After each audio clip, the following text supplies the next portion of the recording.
Olá, queridos irmãos, estamos aqui para mais uma aula, né, do nosso curso, do nosso estudo sobre o livro de Atos dos Apóstolos, né?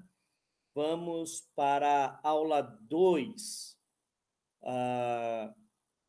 Lembrando, né, que todos têm acesso a primeira aula, a gravação da primeira aula, né? Quem não teve a oportunidade de assistir, né, tem acesso ao link da primeira aula.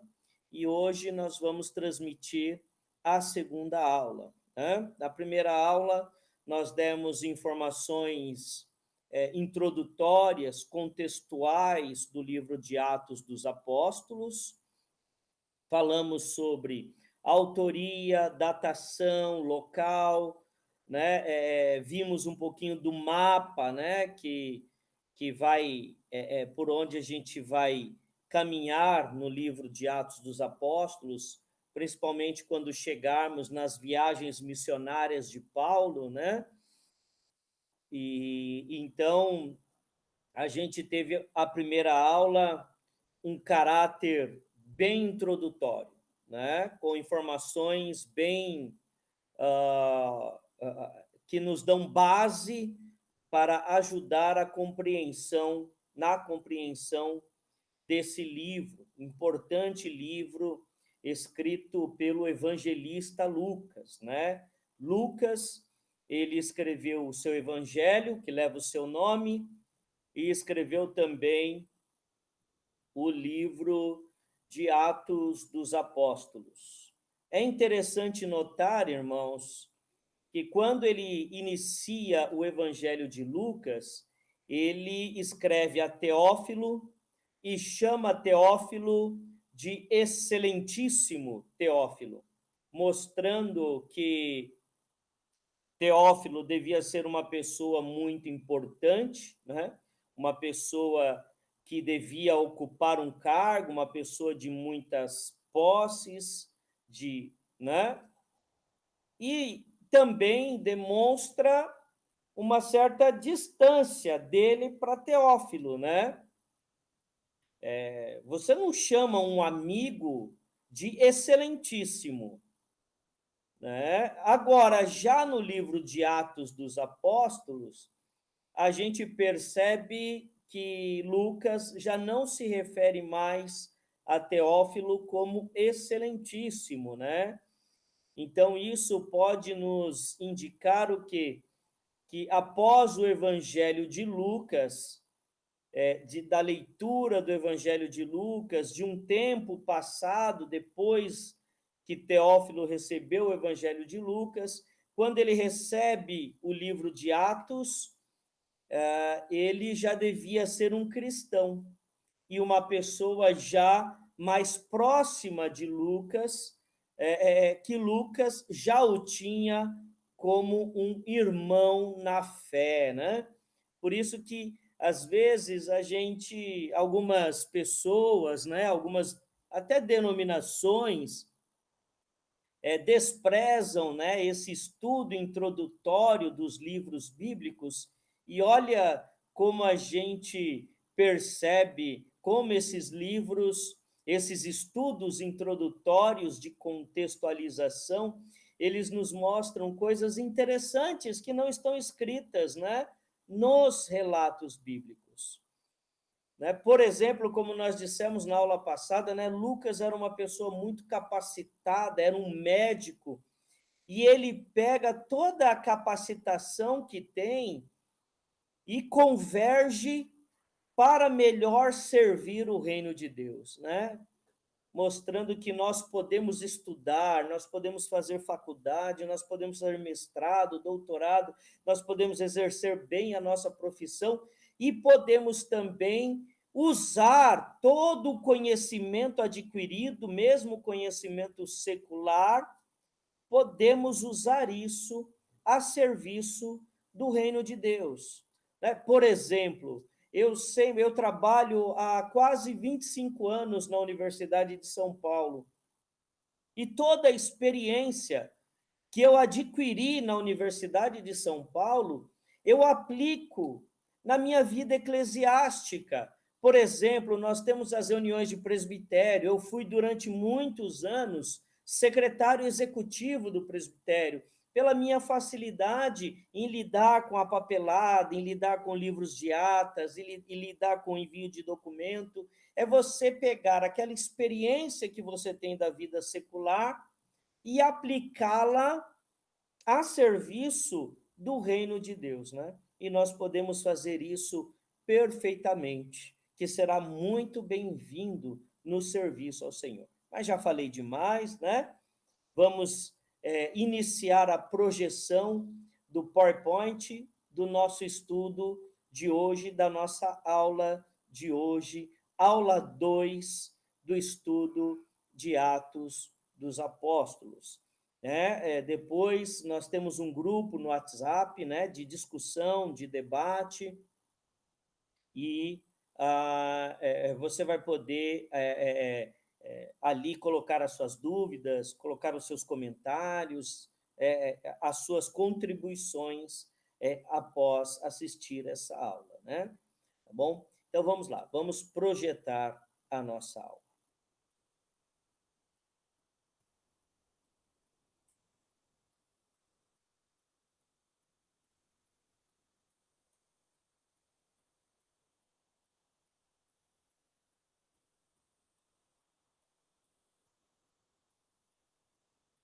Então, curso Atos dos Apóstolos, do carisma aos primeiros passos da igreja cristã.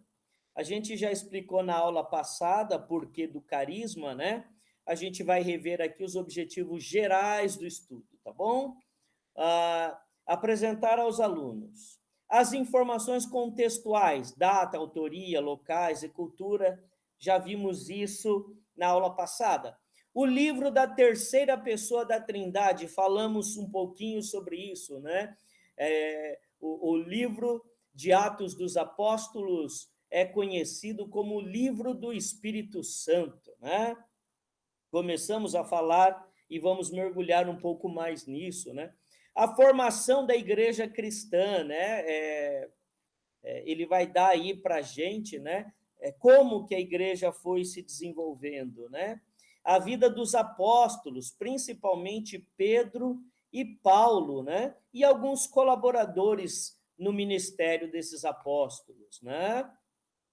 E aí a gente vai ter, né, a oportunidade de debater o papel do Espírito Santo como motivador do Evangelho, a igreja como uma continuidade do ministério de Jesus. Somos todos discípulos, né?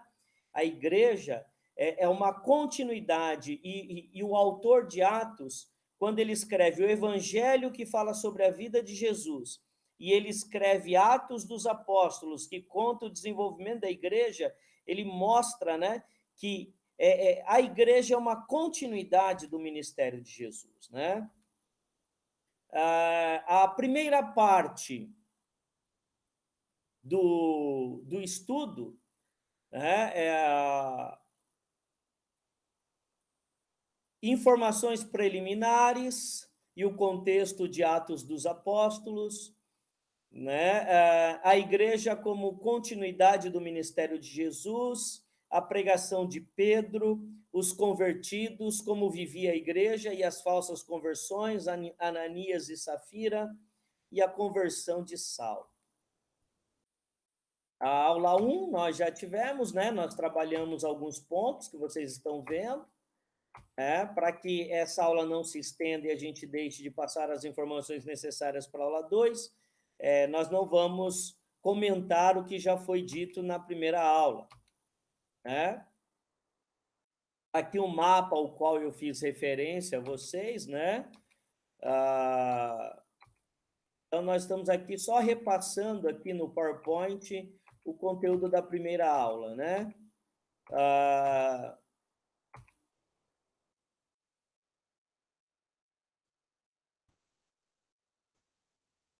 E ali a gente concluiu, né? Jesus envia a sua igreja ao mundo, um mundo hostil, uma prévia da globalização. Por que eu usei isso, né?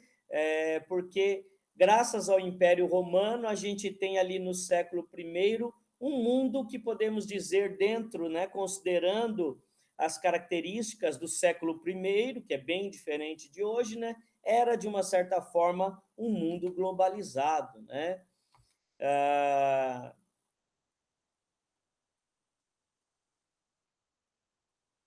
E ficou claro para a gente, né, que a condição para seguir na missão é a descida do Espírito Santo, né?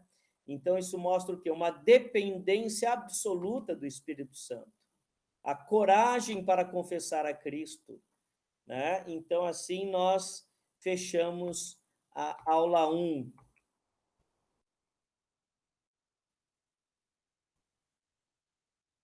Agora nós entramos na aula 2.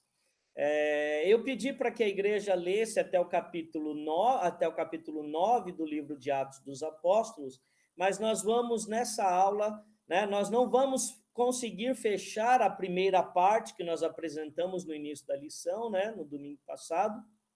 Então, como eu me programei para 2 aulas, a primeira parte, mas nós vamos ter que estender para 3 aulas, né? Então, hoje, capítulos 1 e 7, tá bom? Capítulos de 1 a 7 é o que vai compreender a lição de hoje. Queridos irmãos, nós não vamos ficar lendo o Evangelho, né? Ou melhor, lendo o livro de Atos dos Apóstolos, versículo por versículo, porque é interessante que todos leiam em casa, né? Todos leiam durante a semana, e aí a gente, com a leitura que vocês fizeram, a gente vai trabalhando e compreendendo o livro de Atos, né? Então, vamos lá. A aula 2, ela compreende em quê? A igreja como uma continuidade do ministério de Jesus Cristo. Isto é, somos todos discípulos, né? Então, nós podemos dizer que Atos segue sendo escrito através da nossa vida, né? Então, através da minha vida, da sua vida, o livro de Atos continua sendo escrito, né? Não está sendo escrito aqui entre os homens, mas está sendo escrito no céu, né? Então, o livro de Atos, ele fez uma pausa ali, mas no capítulo 28, mas ele continua sendo escrito ao longo da história, né? Então, o comissionamento, a descida do Espírito Santo, né? Então, quem leu, viu lá, né, que Jesus, ele chama a igreja, ele comissiona a igreja, e aí ele sobe aos céus. E ele pede aos discípulos o quê? Que aguardassem pela descida do Espírito Santo. A presença do Espírito Santo na vida da igreja que dá autoridade e impulsiona a igreja para exercer o seu ministério, né? Comentaremos sobre a pregação de Pedro, né? A questão dos convertidos, e encerraremos essa aula no primeiro mártir da igreja, né? Os acontecimentos desta lição ocorrem aproximadamente nos anos 33 e 34 depois de Cristo, né? Nós estamos no ano 2020, né? Depois de Cristo, né? 2020 depois de Cristo. E esses atos, eles ocorrem entre 33 e 34. Então, nós seguimos aqui, né? Com esse monte de imagem aqui, né? Que a gente vai explicar para os irmãos. Eu tentei fazer aqui, irmãos, quase que uma leitura, né? Um mapa, né? Do desenvolvimento do que foi lido no livro de Atos dos Apóstolos, né? Então, vamos lá. O livro de Atos dos Apóstolos, ele inicia com a ascensão de Jesus, né? Jesus ascendeu ao céu e deixou uma promessa. Que promessa que foi essa que Jesus deixou? Né? O Espírito Santo. O Espírito Santo. Promessa que foi deixada à igreja. Então, como Atos começa com a ascensão de Jesus, então fica claro que ele é uma continuação do Evangelho. E de qual evangelho? Nós já falamos bem no domingo passado. Evangelho de Lucas. Tá? Evangelho de Lucas. E aí, queridos irmãos, nós temos um fato interessante, né? Porque nós temos a ascensão de Jesus, depois nós temos a chegada, né, do Espírito Santo. Mas nós temos, entre esses eventos, o que nós chamamos aqui de Matias. O que aconteceu, irmãos? Né? O que aconteceu? Jesus chamou 12 discípulos. E esses 12 discípulos dariam início à Igreja de Cristo. Mas, dentre esses 12 discípulos, tinha Judas Iscariotes. O que aconteceu com Judas, queridos irmãos? Judas acabou traindo a Jesus por 30 moedas de prata, não aguentou o remorso e se matou. O texto de Atos fala, inclusive, né, que a morte de Judas foi uma morte triste, né? E o que estudiosos dão a entender, né? Que ele tentou se enforcar numa árvore, né? Provavelmente numa árvore cujo galho estava perto de um despenhadeiro, né? Né? No alto de um morro, alguma coisa assim, né? Uma planície e depois, né? Uma grande depressão, né? E é provável que talvez no que ele se enforcou, o galho quebrou e ele caiu, né? E ali entre as pedras onde ele caiu, ele partiu ao meio e todo o seu intestino ficou exposto, né? Que morte trágica, né? Que morte terrível foi a morte de Judas. Mas nós temos, irmãos, a importância do número 12. O número 12, ele representa o quê? Ele representa as 12 tribos de Israel. E nós já vamos entender por que havia a importância, então, de ter um novo discípulo. Então, identificou-se, né, homens que estavam comprometidos com a causa de Jesus, e aí, buscando em oração, eles elegeram a Matias como o 12º apóstolo para ficar no lugar de quem? Para ficar no lugar de Judas. Tá? Para ficar no lugar de Judas. Depois desse evento, nós temos a descida do Espírito Santo.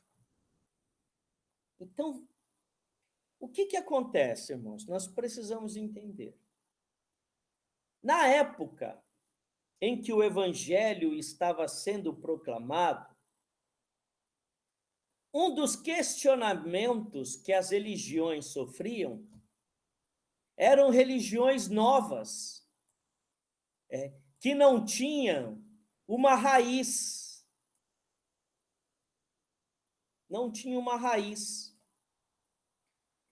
E o autor de Lucas,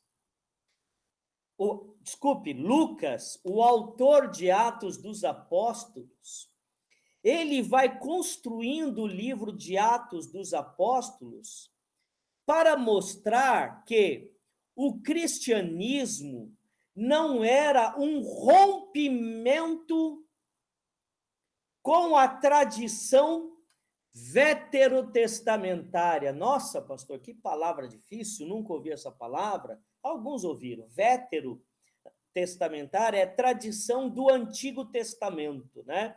Que era a Torá, o livro dos judeus. Então, Lucas, ele constrói o livro de Atos dos Apóstolos de uma forma que ele tenta deixar evidente o quê?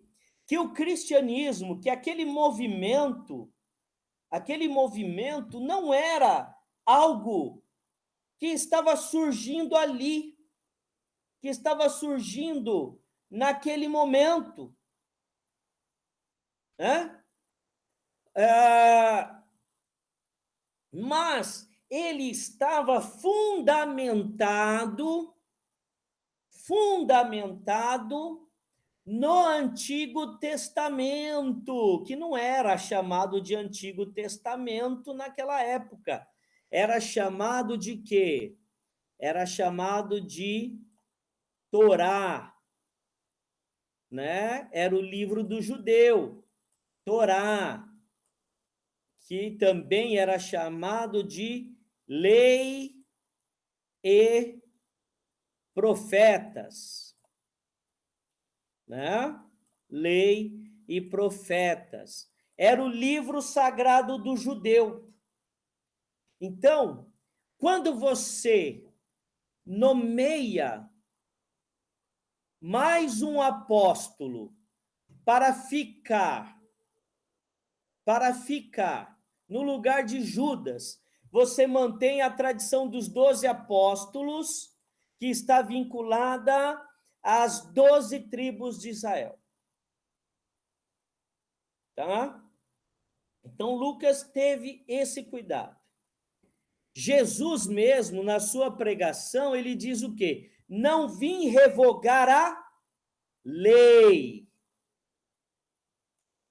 mas vim fazer com que ela se cumpra. Tá? Não vim revogar a lei, mas vim fazer com que ela se cumpra. Quando Jesus sobe no Monte da Transfiguração, os irmãos aqui bons de Bíblia sabem do que eu estou falando, que ele é transfigurado, quem aparece aos discípulos, e a Pedro estava lá, isso é muito importante, quem que aparece ao lado de Jesus? Elias e Moisés. Elias era a representação profeta. Então, Elias era o profeta dos profetas. E Moisés era o grande legislador. Moisés era a representação da lei. Então, veja bem, Jesus estava ligado à tradição judaica da Torá, à lei e aos profetas, e estava o seu ministério, estava amparado pela lei e pelos profetas, e agora a igreja, o movimento iniciado pelos apóstolos, também continua vinculado à tradição judaica. Isso mostra o quê? Que não era uma religião que, estava começando agora, mas ela tinha uma tradição. Então, ela tinha um vínculo com o Antigo Testamento. E quando nós lemos, e vocês leram, e se você não teve a oportunidade de ler, leia os primeiros capítulos de Atos. Quando nós temos a descida do Espírito Santo, ali na sequência, nós temos o quê? A pregação de Pedro. E Pedro, ele associa a que, queridos irmãos, aquele evento que estava acontecendo. A que Pedro associa?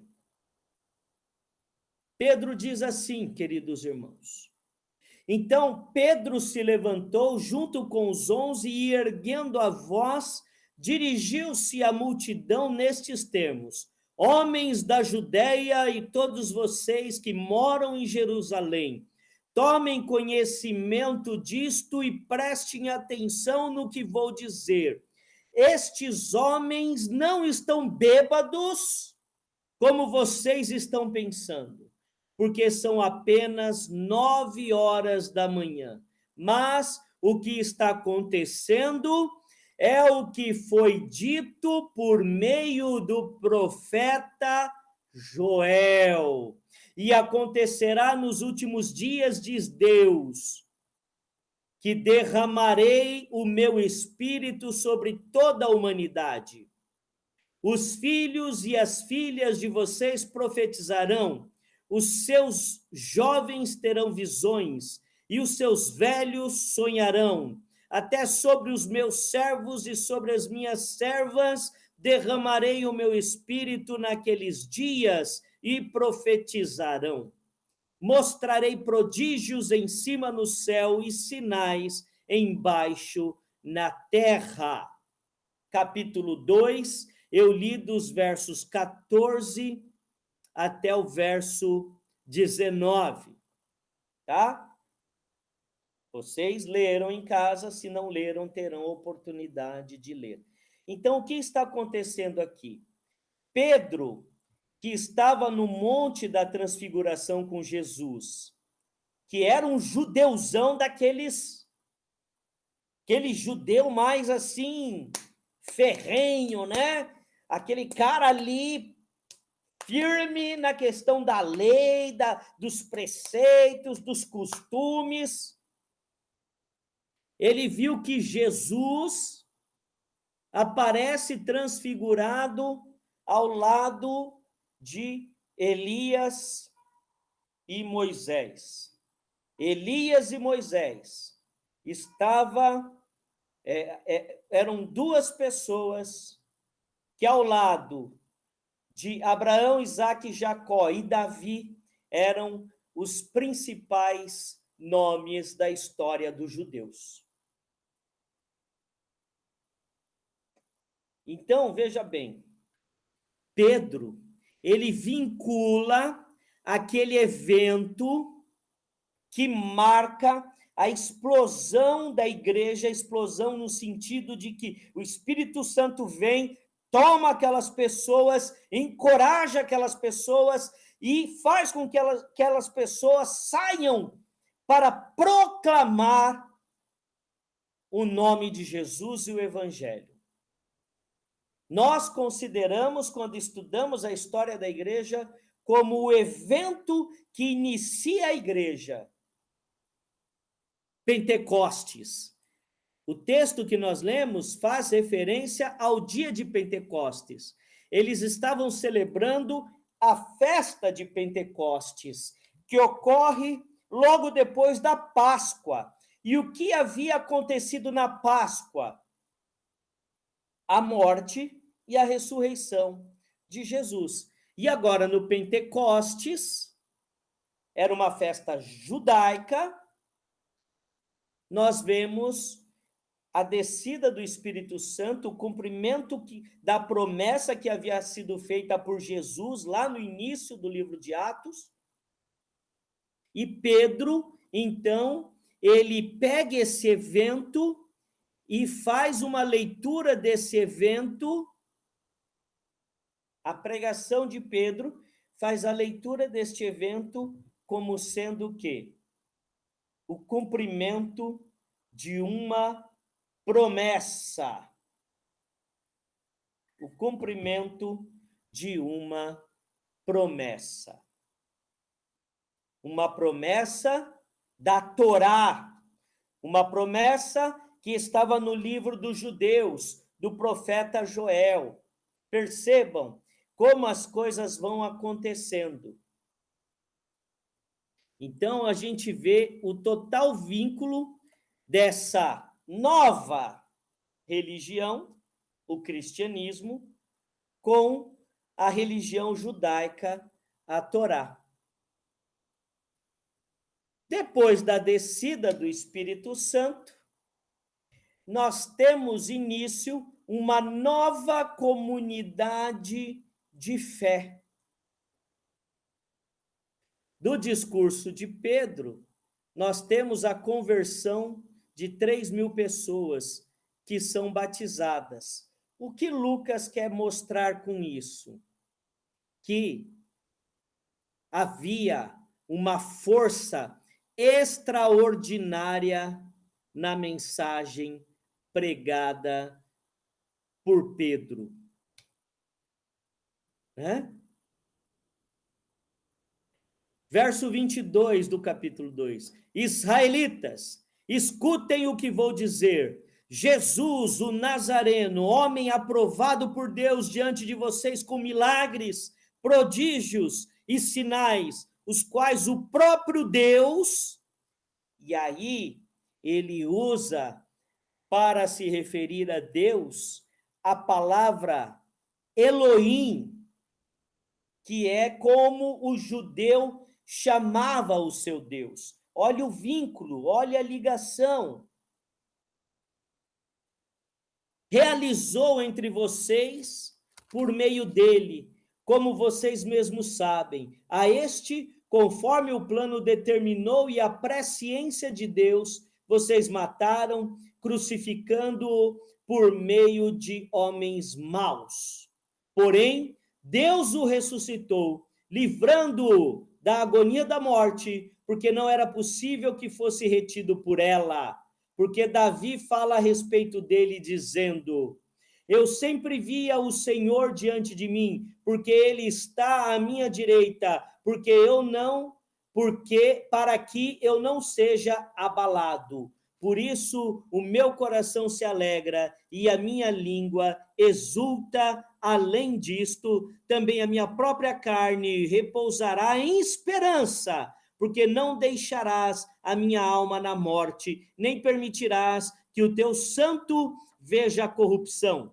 Fizeste-me conhecer os caminhos da vida e me encherás de alegria na tua presença. O que Pedro está dizendo aqui? Que Deus havia revelado a Davi Jesus Cristo. Então, Pedro tem uma mensagem poderosa, essa mensagem converte 3.000 pessoas, e assim, a partir desse discurso de Pedro, que é impulsionado pelo Espírito Santo, que é vinculado ao Antigo Testamento, nasce uma nova comunidade de fé. Fica claro para quem lê os primeiros capítulos, em especial o capítulo 1 e o capítulo 2, que trata-se de um testemunho do poder do Espírito Santo, que impulsiona a igreja a testemunhar o Cristo vivo e declará-lo como Senhor. Isso trouxe depois, claro, e nós vamos ver, algumas consequências à igreja, consequências de perseguição. Mas a igreja vivia na coragem do Espírito Santo. E aí, irmãos, nós vimos aqui o livro do Espírito Santo, né? O agir poderoso do Espírito Santo. E agora nós vamos ver um pouquinho como que o Espírito Santo impulsiona essa nova comunidade de fé e como ela inicia os seus primeiros passos. Bom, primeiro, a nova comunidade de fé, ela é conhecida com um nome que eu particularmente acho lindo, que é os do... Quem pode dizer? como que a igreja, como que os cristãos eram chamados? Os do caminho. Porque eles estavam iniciando uma caminhada, o rumo ao reino de Deus. Os do caminho. Assim era chamada a igreja, os primeiros cristãos. Mas, pastor, da onde surge o termo cristão, então? Se eles eram chamados como os do caminho, né? Então, como que surge o termo cristão? Bom, vamos lá. Queridos, a ressurreição, ela foi um fato que foi negado desde o início. Desde o início, a ressurreição foi negada. E devido às influências da cultura grega, era até motivo de chacota você falar em ressurreição. Então, quem era Cristo para boa parte das pessoas? Jesus era um miserável, um pobre, um nazareno, que foi condenado pelo Império Romano e foi crucificado. E que alguns loucos seguiam esse Jesus e tinham devaneios, né, dizendo que ele havia ressuscitado. Então a ressurreição era motivo de piada. Alguns cristãos eram considerados loucos. Loucos.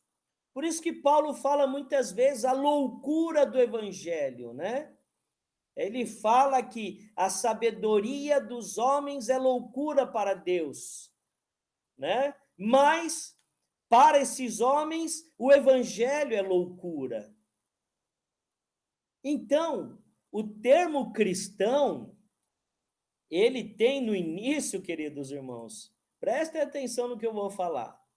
O termo cristão, ele começa a ser usado de forma pejorativa, tá?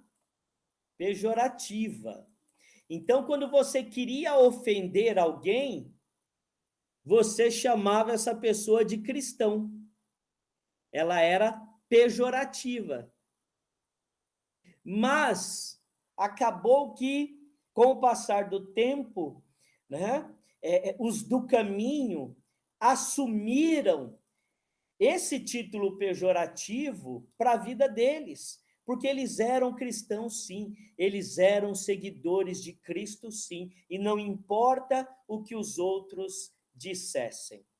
Por exemplo, no passado, né, eu cresci, né, fora de igreja, e eu tirava muito sarro de alguns colegas da vila, quando eu via que eles iam para a igreja, mal sabia que eu seria como eles depois, né?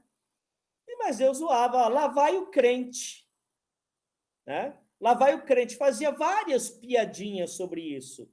Então, o termo crente também, ele tem uma conotação pejorativa, né? E é como as pessoas diziam, ó, lá vão os cristãos, ó. Então, cristão era chamar uma pessoa de louca, uma pessoa sem instrução nenhuma, uma pessoa que acreditava em fábulas, né? Que acreditava em loucuras, em mentiras, tá? Essa nova comunidade de fé, os do caminho, que era ofendida, era xingada, era agredida com o termo cristão, mas assumiu esse termo depois com o passar do tempo. Ela tinha, essa nova comunidade de fé, ela tinha como autoridade Pedro e João, tá? Esses dois apóstolos eram as duas grandes autoridades dessa nova comunidade de fé, tá? Depois, nós temos também um terceiro nome que surge e ganha força, que é o Tiago, conhecido como irmão do Senhor, tá? Tiago, irmão do Senhor, né? Provavelmente era filho de Maria, irmão de Jesus, né? Para os católicos, Jesus não teve irmãos, porque Maria permaneceu virgem.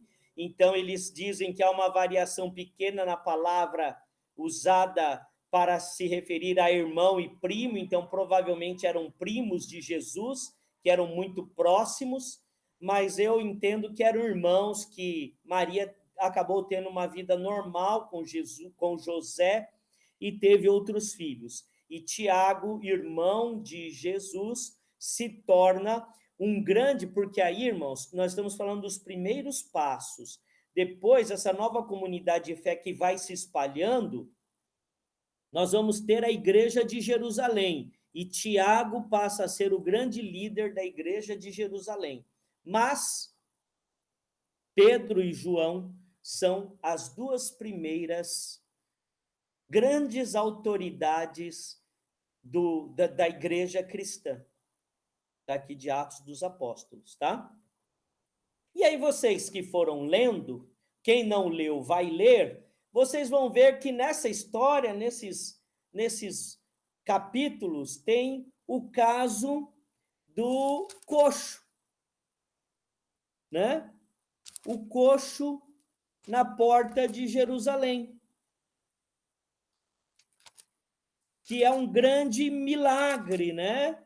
É aquela passagem quando Pedro olha para ele e fala: não temos nem ouro nem prata para te dar, mas o que temos te damos. Levanta-te e anda. Está no capítulo 3, né? Pedro e João, ó, mais uma vez, Pedro e João, as grandes autoridades, estavam se dirigindo ao templo para a oração das 3 horas da tarde. Estava sendo levado um homem coxo de nascença, que diariamente era colocado à porta do templo, chamada Formosa, para pedir esmolas aos que entravam. Quando ele viu Pedro e João, que iam entrar no templo, pediu-lhe que dessem uma esmola. Pedro, fitando-o juntamente com João, disse: olhe para nós. Ele os olhava atentamente, esperando receber alguma coisa. Pedro, porém, lhe disse: não possuo nem prata nem ouro, mas o que tenho, isso lhe dou. Em nome de Jesus Cristo Nazareno, levante-se e ande. E, pegando na mão direita do homem, ajudou-o a se levantar. Imediatamente os seus pés e tornozelos se firmaram.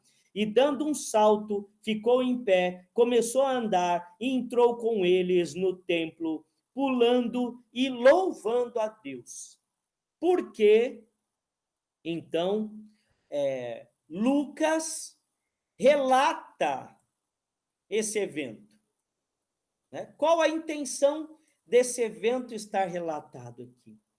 Para mostrar, queridos irmãos, que Pedro e João e os apóstolos, eles receberam da parte de Jesus autoridade para pregar e fazer sinais em nome de Jesus. Então, a nova comunidade de fé, ela tinha a autoridade de Jesus.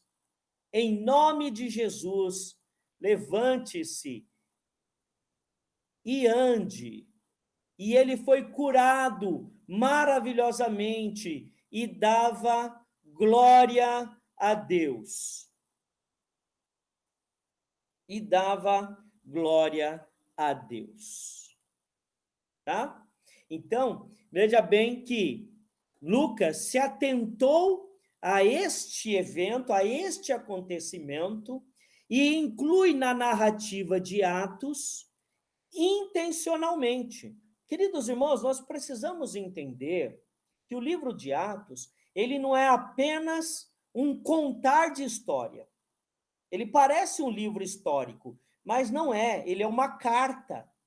É uma carta intencional. Lucas tem uma intenção ao escrever Atos dos Apóstolos. Então, nós vimos as intenções de Lucas. Primeiro, vincular essa nova religião, vincular essa nova religião a quê? Ao Antigo Testamento, dando autoridade à nova religião. E agora ele mostra o quê? Que os discípulos, os apóstolos, eles receberam a autoridade para pregar e fazer milagres em nome de Jesus Cristo. Deus lhes passou uma procuração, já que Cristo não estava mais presente entre os homens, mas deixou a sua autoridade com os discípulos. Então, tudo isso vai servindo para mostrar o quê? Para mostrar que esta nova religião, que não era nova, mas era um movimento novo que nascia ali do judaísmo, esse novo movimento, ele tinha a sua raiz lá na Torá, na lei e nos profetas, e tinha a autoridade de Jesus, que foi uma coisa que foi muito debatida com Jesus. Quem acompanhou, na nossa página no YouTube, nós temos todos os estudos lá gravados. Quem acompanhou os estudos dos evangelhos vai poder aprender um pouco sobre essa questão do debate de Jesus em relação à autoridade. Então, os discípulos, eles tinham a autoridade de Jesus para pregar. Lembra do discurso de Pedro? E há uma curiosidade, né? A Bíblia fala, quem leu sabe, a Bíblia fala que o Espírito Santo desceu sobre aqueles homens como línguas, né? Isso talvez, né, seja para mostrar que eles teriam discursos poderosos, capazes de mudar corações, né? Mudar coração é uma das coisas mais difíceis que existe, né? Então, essa nova comunidade de fé, como que ela se organizava, queridos irmãos? Deixa eu tirar o som do celular aqui, estão me ligando, mas eu não vou atender. Como que ela funcionava, né? Ela tinha, queridos, né? Quando a gente vê a vida dos primeiros cristãos, como viviam os convertidos, né? Depois vocês leiam lá 2, tá? Capítulo 2, 42 a 47, tá? Atos 2, 42 a 47. Como viviam a vida dos convertidos e as primeiras lições, né? Então, como que eles viviam? Como que essa nova comunidade ela se fundamenta? Ela se fundamenta na doutrina. O que é doutrina? A gente tem o péssimo hábito, né, de confundir essa doutrina aqui com o que a gente vê que as pessoas chamam de doutrina, mas é usos e costumes. Usos e costumes é uma coisa. A doutrina, aqui no texto bíblico, é o ensino. Ensino. A doutrina dos apóstolos é ensino. O ensino dos apóstolos. E o ensino dos apóstolos era o quê? Era ir à Torá, porque não tinha Novo Testamento ainda. Os livros do Novo Testamento, nessa época, não estavam escritos. Os primeiros livros do Novo Testamento vão surgir lá depois do ano 50. Então, a doutrina era o ensino, que era o quê? Era ler a Torá, o Antigo Testamento, e interpretá-lo a partir dos ensinamentos de Jesus. O ensino, a comunhão. O que era a comunhão? Era aquilo que o texto nós vamos ver, não havia necessitados entre eles. Numa comunidade de fé, queridos irmãos, não pode haver quem necessite. e no partir do pão. E o que era o partir do pão? Era a mesa da comunhão, tá? A mesa. Então, os três pilares da igreja é o quê? O que é? Ensino, comunhão e partir do pão. É aprender, é palavra, hoje para a gente, né? Palavra, escritura. Comunhão é o povo de Deus junto, o povo de Deus se reunindo, o povo de Deus trocando suas experiências, é a suprir as necessidades uns dos outros. E o partir do pão, que é o quê? É a mesa, tá? É a mesa. Quando o evangelista Lucas, escrevendo o livro de Atos dos Apóstolos, ele coloca o partir do pão, não é à toa, porque lá em Lucas, ele relata os discípulos no caminho de Emaús. E quando você lê essa passagem no Evangelho de Lucas, no finalzinho do Evangelho de Lucas, depois da morte de Jesus, você vê o quê? Que os discípulos estavam caminhando com alguns discípulos caminhando com Jesus, e Jesus estava no meio deles, e estava com eles. E eles estavam tristes porque Jesus havia morrido, né? Muito tristes. E eles não reconheceram Jesus. Aí quando Jesus entra na casa com eles, e eles vão partilhar o pão, na hora que Jesus senta na mesa, pega o pão e parte o pão, eles reconhecem a Jesus. Lucas relata isso. Então, Lucas relata o quê? Que o Jesus, ele é reconhecido no partir do pão. E ele traz essa experiência para Atos dos Apóstolos, mostrando o quê? Que se uma igreja quer ser a igreja de Jesus Cristo hoje, ela tem que ter ensino, ela tem que ter comunhão e ela tem que ter o partir do pão. Se ela não tem ensino, ela deixa de ser igreja. Se ela não tem comunhão, ela deixa de ser igreja. Se ela não tem partir do pão, ela deixa de ser igreja. Tá? Então, ela tem que ter os três. Essa igreja, ela tinha dificuldades, tá? Ela tinha dificuldades. Tudo isso, irmãos, é o que a gente vê de 1 a 7, tá? De 1 a 7. Tudo isso é o que a gente vê de 1 a 7, tá bom? No livro de Atos. Essa igreja, ela tinha dificuldades. Ou vocês acham que era tudo mil maravilhas? Não. Fácil é ser igreja hoje. Por isso que talvez, né, o nosso grau de testemunho, de comprometimento, esteja assim, a gente vê assim, tão frágil, né? Tão falho, né? Tão frágil, tão falho. Como a gente negligencia a fé, né, irmãos? Agora que nós não estamos podendo ir à igreja, e nós temos a oportunidade de assistir cultos online, nem assim,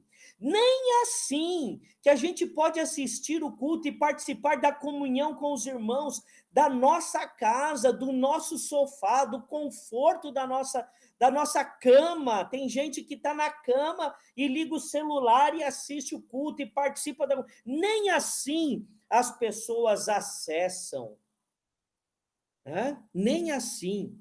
É vergonhoso hoje o grau de compromisso que as pessoas têm com o evangelho. Mas na época de Atos, não era assim não, irmãos. A comunidade de fé, ela sofria perseguição. E por que ela sofria perseguição? Nós já vamos chegar em Estevão, tá? Mas elas sofriam perseguição por quê? Elas anunciavam a ressurreição. E a religião judaica, o poder da religião judaica estava nos saduceus, que dominavam o templo, que tinham poder, tinham guardas. Os saduceus, faziam parte dos saduceus os sacerdotes, e o sumo sacerdote. O sinédrio, que era o órgão político de Israel, dos judeus, os saduceus não acreditavam na ressurreição. Então, essa nova comunidade de judeus e agregados que anunciavam a nova fé em Cristo Jesus, eles anunciavam a ressurreição. Então, a ressurreição era negada pelos saduceus. Então, eles sofriam perseguição pelos saduceus, né? Basta ler o início do capítulo 4, Pedro e João são levados ao sinédrio para explicarem a sua pregação.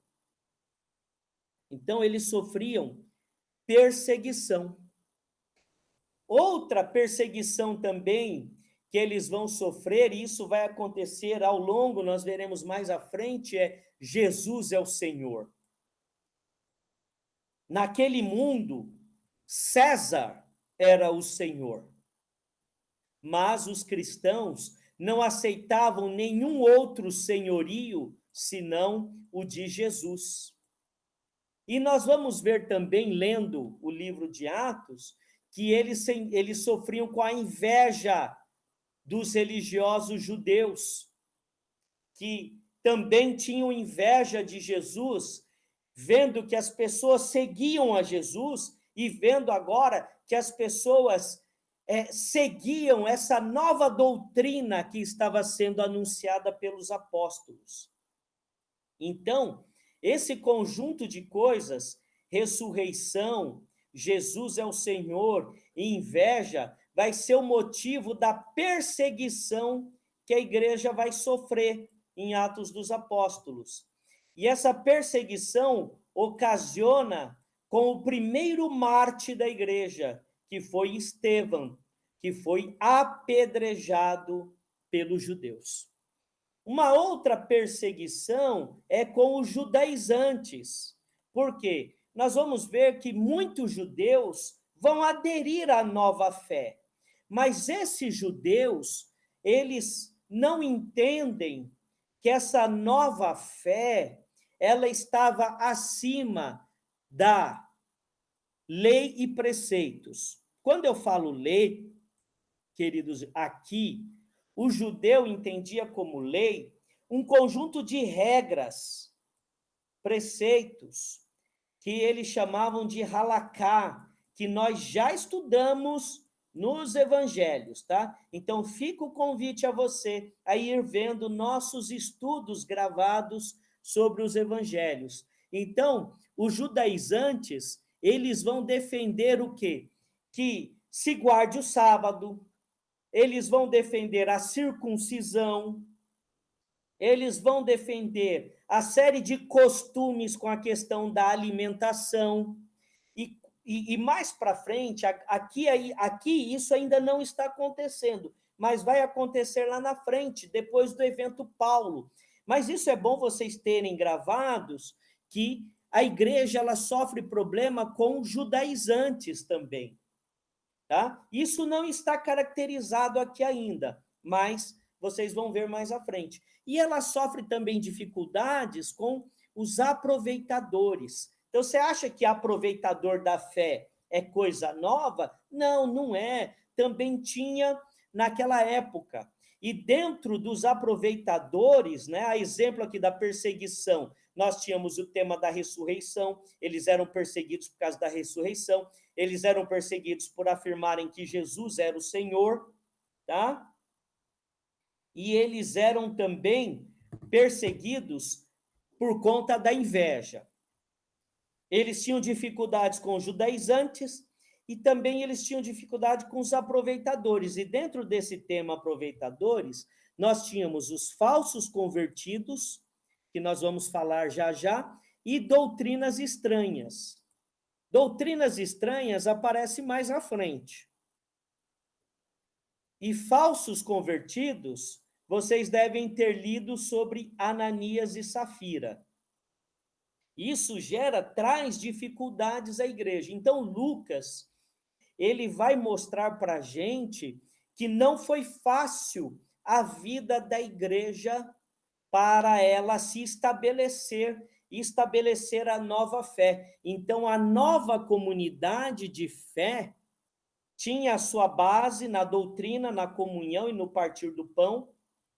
A doutrina traz para a gente o desenvolvimento do presbiterato, os presbíteros, e o partir do pão e a comunhão trazem para a gente os diáconos, que a gente percebe, que a gente lê quando eles surgem, né?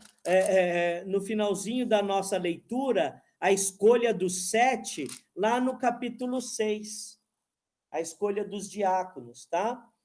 Então, vocês viram que a escolha dos diáconos está associada ao partir do pão, mas principalmente à comunhão, à questão de ninguém passar necessidade, à questão da distribuição dos alimentos. Tinha um problema lá, que alguns reclamavam que os judeus eram beneficiados, e aí, então, os apóstolos, que se tornam os presbíteros, né, responsáveis pelo ensino, eles vão criar o ministério do diaconato, que surge para atender os necessitados, para que não houvesse entre os cristãos nenhum necessitado.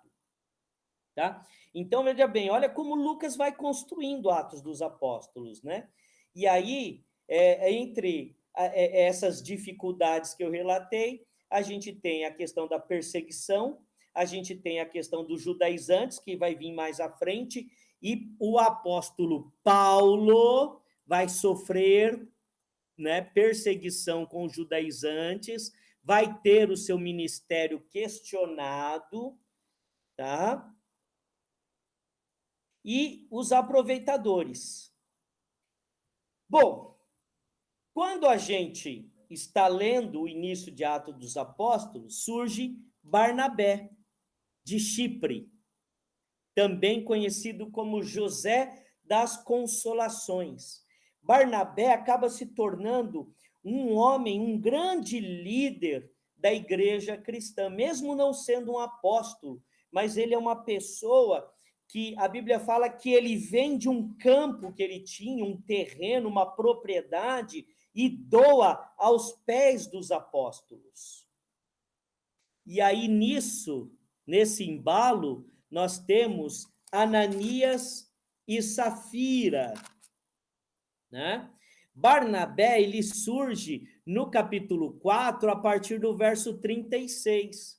Então, José, a quem os apóstolos chamavam de Barnabé, que quer dizer filho da consolação, um levita natural de Chipre, levita porque ele era da tribo de Levi, um levita natural de Chipre, vendeu um campo que possuía, trouxe o dinheiro e o depositou aos pés dos apóstolos.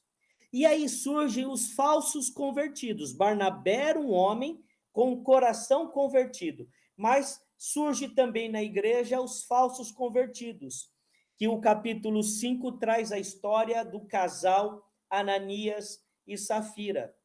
Querendo parecerem bons, o que eles fazem? Eles vendem as suas propriedades e retêm uma parte delas consigo e ofertam aos apóstolos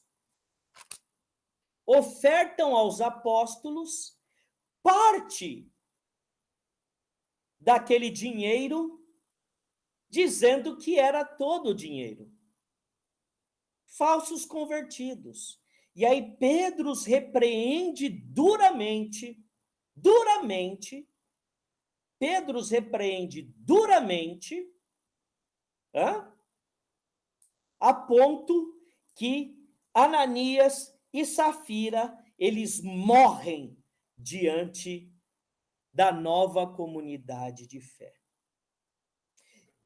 E na repreensão que Pedro faz, vocês leram, e quem não leu, eu acredito que vai ler, junto com a tarefa da próxima semana, para domingo que vem.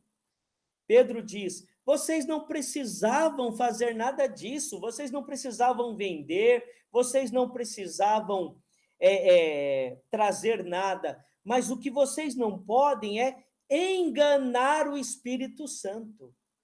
Fingir ser uma coisa que não é. Falso convertido. O falso convertido é aquele que está preocupado com a sua aparência e que se preocupa com o que os outros vão dizer e aparentam uma coisa e são outra. Você acha que falso convertido é de hoje, irmãos? Não! Lá no ano 33, no ano 34, logo depois da morte de Jesus, a gente já tem relatos de falsos convertidos, Ananias e Safira. Então, o que Lucas está querendo nos mostrar com isso? Ele mostra o quê? Que nem todos se convertem verdadeiramente. Eles mostram o quê? Que nem todos reconhecem a manifestação do Espírito Santo. Por quê? Quando se cumpre a promessa em de Joel, e as pessoas começam a falar e falar, né, a pregar, a anunciar, alguns julgaram estes homens como se eles estivessem bêbados, e Pedro os repreende. Então, o que a gente percebe na narrativa de Lucas? O que ele mostra? Que há, sim, pessoas que vão se converter verdadeiramente, como Barnabé, mas existem aqueles falsos convertidos que vão viver de aparência, como Ananias e Safira, né? Como Ananias e Safira, os falsos convertidos, né? Os falsos convertidos, como Ananias e Safira. Mas o que mostra o quê? Você pode até enganar homens, mas Pedro mostra através da história de Ananias e Safira, no capítulo 5, que não se pode enganar o Espírito Santo de Deus. Tá? Não se pode enganar o Espírito Santo de Deus. E aí, queridos irmãos, nós chegamos ao final da aula de hoje, né? Chegamos ao final da aula de hoje, terminando essa aula, falando sobre, né, todo esse desenvolvimento, falando sobre Estevão. Estevão, um diácono, um convertido verdadeiramente, e ele sai para pregar a palavra, né? Ele sai para pregar a palavra, e ele prega com ousadia, com intrepidez, mostrando que o ministério da palavra, da proclamação, não estava restrito aos apóstolos, ou não é restrita aos presbíteros, mas existem diáconos que também pregam a palavra com poder e autoridade na igreja de Cristo. Então, Estevão, ele faz uma grande pregação, ele é levado diante do sinédrio e ele fala com coragem e intrepidez àqueles homens, aquelas autoridades constituídas por homens e não por Deus, que estavam ali no sinédrio.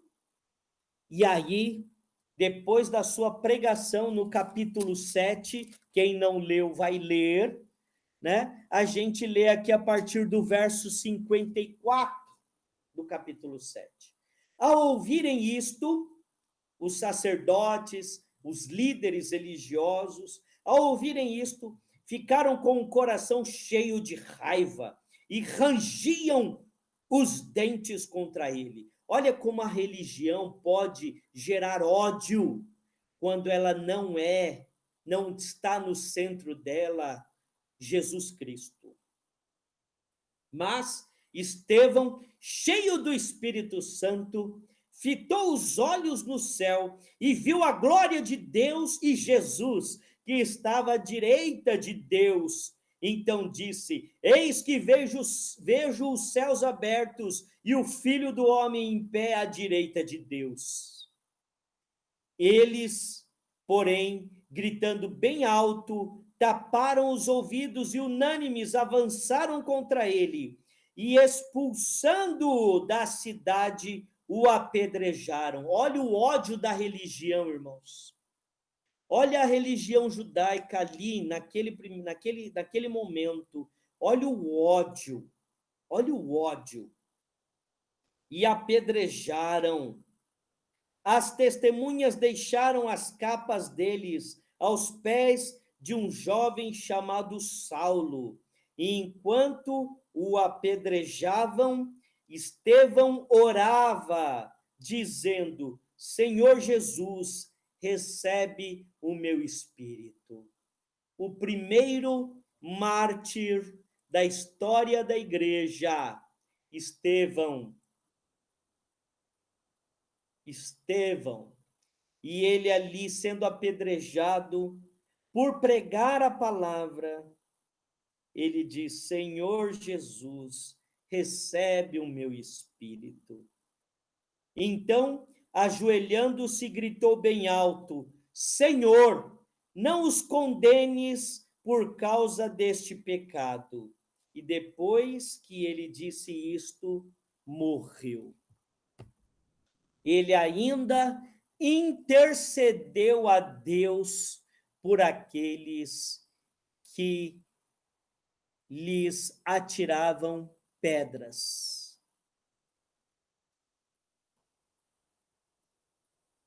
Um homem de Deus, o primeiro mártir, foi apedrejado e, enquanto morria, sentindo as dores. Irmãos, vocês acham que eram pedricas que tacavam? Eram tijolos, torrões mesmo, enormes, quase paralelepípedos, que eram jogados no corpo, na cabeça, em qualquer lugar, por várias pessoas. Por várias pessoas. Por várias pessoas. E então, irmãos,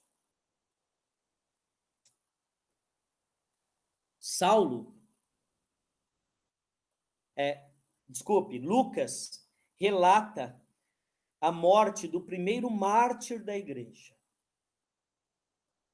Vimos por que chegou a essa situação.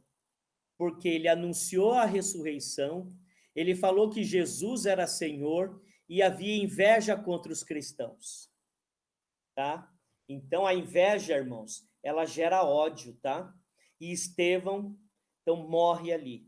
E aí Lucas termina o relato apresentando a nós um jovem chamado Saulo. E no início do capítulo 8, Lucas diz: e Saulo consentia na morte de Estevão. Por que ele diz que Saulo consentia? Os judeus estavam condenados por Roma de condenarem alguém à morte. Tanto é que Jesus morreu numa morte romana, morte de cruz. Apedrejamento era uma morte judaica. Jesus não morreu apedrejado, Jesus morreu crucificado. Por quê? Os judeus não podiam condenar ninguém à morte. Os romanos haviam proibidos. Então, toda pessoa que o judeu quisesse condenar à morte, ele teria que apresentar a um tribunal romano. E Paulo era uma autoridade. Na próxima aula vamos falar sobre Paulo. Paulo era uma autoridade, ele tinha por obrigação impedir a brutalidade contra Estevão e levar Estevão perante autoridades romanas. Por isso que Lucas fala, e Saulo consentia. Saulo é Paulo, né? Já contei aqui. Todos sabem, né? Imagino que todos que estejam acompanhando sabem, né? Saulo consentiu. Então, Lucas fez questão de registrar que Saulo estava presente como uma autoridade, ele deveria ter impedido aquilo. Mas Saulo também nutria ódio pelos cristãos. Então, ele não fez o mínimo esforço para impedir a morte de Estevão. Por isso que Lucas relata isso.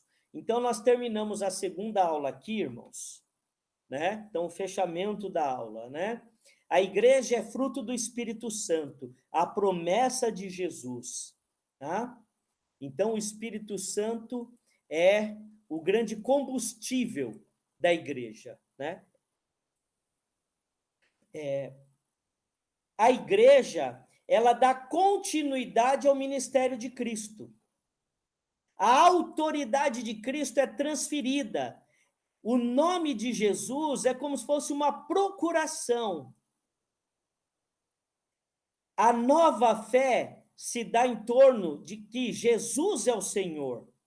E os pilares da igreja, o ensino, a comunhão, o partir do pão, a mesa, Emaús, que eu expliquei para vocês do Evangelho de Lucas. Deixa eu contar aqui uma história da fogueira, queridos irmãos. Imagine você uma fogueira, né? E aqui nós temos, deixa eu ver se eu consigo mudar a cor aqui, jogar um marrom aqui, vai. Ah, não tem aqui, fácil, né? Imagine que nós temos aqui a madeira, né? Que está queimando, servindo de combustível para essa fogueira. A fogueira, irmãos, é a comunhão. Enquanto aqui a brasa, a madeira com a brasa, ela está na fogueira, ela está acesa, né? Mas quando você tira a brasa da fogueira, o que acontece com ela? Essa brasa, ela vai com o tempo perdendo o seu calor e a sua luz. Então, a comunhão é a unidade, é o estar junto, é o dividir, é o rir e chorar. Choramos juntos, rimos juntos, estamos caminhando juntos, é a nossa fogueira e nós somos brasa. Por isso, nós precisamos, nós carecemos da comunhão. Você precisa estar numa igreja. Ah, tem problemas na igreja? Tem, porque a igreja não é lugar de perfeitos. Lugar de perfeitos é só no céu quando Jesus voltar. E é por isso que você precisa de uma igreja, porque você também não é perfeito, meu amigo, minha amiga. Você julga tanto, né? Às vezes nós estamos afastados de uma igreja porque nós julgamos tanto, mas e nós? Somos perfeitos? Não temos nossos defeitos, nossas falhas? Por que então? Então, a comunhão e o partir do pão, nós vamos ver ao longo de Atos dos Apóstolos a importância da doutrina, a importância da comunhão e a importância do partir do pão. E agora que nós tivemos essa aula, vocês vão continuar lendo Atos dos Apóstolos e vocês vão identificar, e no nosso grupo no WhatsApp, que nós podemos comentar, né, com o passar das aulas, você pode comentar lá, olha, aqui em tal passagem eu identifiquei a doutrina, o ensino, em tal passagem eu identifiquei a importância da comunhão, em tal passagem eu identifiquei a importância do partir do pão. E a igreja, irmãos, representar a igreja, que ela tem um caminho de martírio no mundo, né? O martírio de Estevão é o resumo. Lucas coloca o martírio de Estevão para a gente logo no início, porque a vida de Estevão, ela é, de uma certa forma, o martírio da igreja. A igreja, ela também é martirizada, porque uma igreja que ela realmente procura viver o evangelho, ela é uma igreja martirizada no mundo. Mas Estevão, ele tinha esperança na ressurreição, porque ele olhou para os céus e viu Cristo à direita de Deus Pai. Então, a ressurreição é a esperança da igreja. Estevão, está aqui, ó. A ressurreição é a esperança da igreja na justiça de Deus. Então, a igreja, ela não vai esperar a justiça dos homens para ela. Ela deve lutar pela justiça, mas ela não espera a justiça dos homens para ela. Ela vive na esperança da ressurreição, que é a justiça de Deus. E a igreja deve, mesmo em meio ao seu martírio, ela deve estar aos pés do Senhor e deve anunciar que Jesus Cristo está à direita de Deus Pai e virá para julgar o mundo. E a igreja, mesmo martirizada, você, mesmo martirizado, martirizada, deve orar por aqueles que te agridem, por aqueles que te ofendem, por aqueles que te perseguem, como Estevão orou, como Jesus orou quando estava na cruz. Pai, não impute a eles esse pecado, porque não sabem o que fazem. Ou, como ele disse em outras traduções, Pai, perdoa-os, pois não sabem o que fazem. Terminamos o capítulo 2 de Atos dos Apóstolos. A aula 2. Agora eu desafio você para a aula 3, ler os capítulos de 8 a 12, que é o que terminaremos a primeira parte do nosso estudo. Ficou ali errado, irmãos, no início, de 1 a 9. Então, a primeira parte, de 1 a 12. Então, a aula 3, capítulos de 8 a 12. Se você já leu até aqui, tranquilo. Se você não leu, faço um pedido que você leia, então, de 1 a 12. É possível. Ler a Bíblia faz bem para a igreja. A igreja está deixando este hábito, o hábito de ler a Bíblia. Tá? Apresentaremos um tal de Saulo de Tarso e o projeto de Deus, né? O projeto de Deus, que é o quê? Buscar os confins da terra. Sair da bolha do judaísmo e alcançar o mundo, tá? Nós vamos explicar o que é essa bolha do judaísmo e o que é esse desafio de ir até os confins da terra, como disse Jesus aos discípulos no último capítulo dos Evangelhos e no início de Atos dos Apóstolos. Amém? Ficamos por aqui hoje. Terminamos a aula de hoje. Eu espero que você tenha aproveitado. Agora nós vamos, ao término dessa aula, nós vamos liberar o nosso grupo no WhatsApp, que tem bastante gente ali que entrou no grupo, pessoas que eu não conheço pessoalmente, pessoas da igreja, né? Essa é uma aula que está sendo aproveitada na escola dominical da igreja, mas nós temos o grupo do WhatsApp para quem queira avançar um pouco mais pelo WhatsApp. Por que o WhatsApp está bloqueado? E eu vou pedir uma coisa aqui com muito carinho a vocês, queridos irmãos. Muito carinho. Muito carinho. Olha, eu sei que a gente quer ser agradável, solícito no grupo, mas esse grupo, ele vai ser liberado para postagens somente sobre a aula. Então, eu vou abrir o grupo, nós vamos postar sobre a aula, sobre dúvidas, sobre contribuições. Depois a gente fecha o grupo de novo no meio da semana, quando a gente vê que esgotaram as participações, e abre depois da aula 3. Eu vou pedir, porque se um põe lá, bom dia, aí o outro responde, bom dia, aí o outro responde, bom dia, paz, boa tarde, o que acontece? A gente vai enchendo muito de mensagens e a gente vai perdendo o debate e o diálogo sobre Atos dos Apóstolos, tá bom? Então, eu gostaria muito que a gente entendesse qual é a lógica do funcionamento daquele grupo Curso de Atos dos Apóstolos no WhatsApp, tá bom? Fiquem na paz, Deus abençoe. Muito obrigado pela sua atenção, meu amigo, minha amiga, meu irmão, minha irmã. Deus te abençoe. Paz de Cristo sobre você, sobre os seus, sobre a sua casa, sobre toda a sua família. Amém.